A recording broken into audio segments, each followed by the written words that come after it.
जय श्री राम दोस्तों। विषय है अरावली पहाड़ी श्रृंखला। जी हाँ, जो कि गुजरात से लेकर दिल्ली तक, गुजरात, राजस्थान, हरियाणा और दिल्ली तक आती है और इसकी लंबाई करीब 700 किलोमीटर है। और कहते हैं कि ये पहाड़ी श्रृंखला करीब 450 करोड़ वर्ष पुरानी पहाड़ी श्रृंखला है। ये कार्बन डेटिंग के बाद पता चला है। यानी कि हो सकता है कि ये विश्व की प्राचीनतम पहाड़ी श्रृंखला हो और भारत की तो है ही है। तो इतनी पुरानी पहाड़ी श्रृंखला, यानी कि इसको धरोहर भी कह सकते हैं, वो आज अपने अस्तित्व के लिए लड़ रही है। यानी कि उसका अस्तित्व खतरे में है अभी।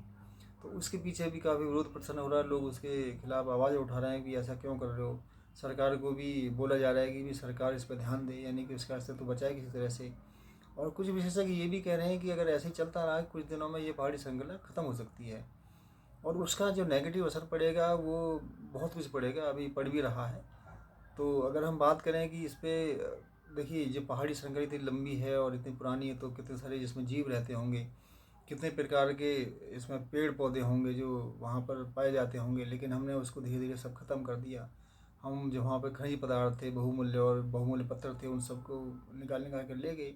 और कहीं कहीं तो ये लगा है कि हमें ये पहाड़ था ही नहीं, ये तो गड्ढा बना दिया उसको। कहीं उसको ये भी हो सकता है कि कुछ दिनों बाद पता चले कि ये तो नहीं, पहाड़ी श्रृंखला नहीं थी, ये तो नदी बन गई है अभी। यानी कि अरावली नदी बन गई है। तो ये हमारा इंसान का एक प्रकृति के प्रति जो व्यवहार है, ये बड़ा अजीब है। और इसको बेतहाशा दोहन, यानी कि जो हमने इस तरह से हमने उसका दोहन किया है कि उसका अस्तित्व भी हम ख़त्म करने वाले हैं। तो दोस्तों, ये बड़ी भयानक स्थिति है। तो अगर हम ऐसा ही करते रहिए, कि एक उदाहरण है कि ऐसा ये हो रहा है, बल्कि और कितने अनगिनत उदाहरण होंगे जो हमने किए हैं। यानी कि हमने कितनी पुरानी चीज़ों का, जो हमारी चीज़ें रही होंगी, यानी कि पुरानी चीज़ें, उनको ख़त्म कर दिया है।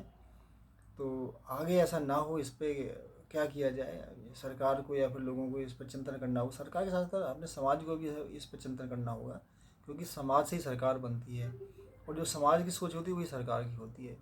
तो हमको समाज को ठीक करना पड़ेगा, यानी कि समाज की जो सोच है उसमें हमें बदलाव लाना पड़ेगा। दोस्तों, आपको इसमें क्या कहना है, अवश्य बताएं। भारत माता की जय।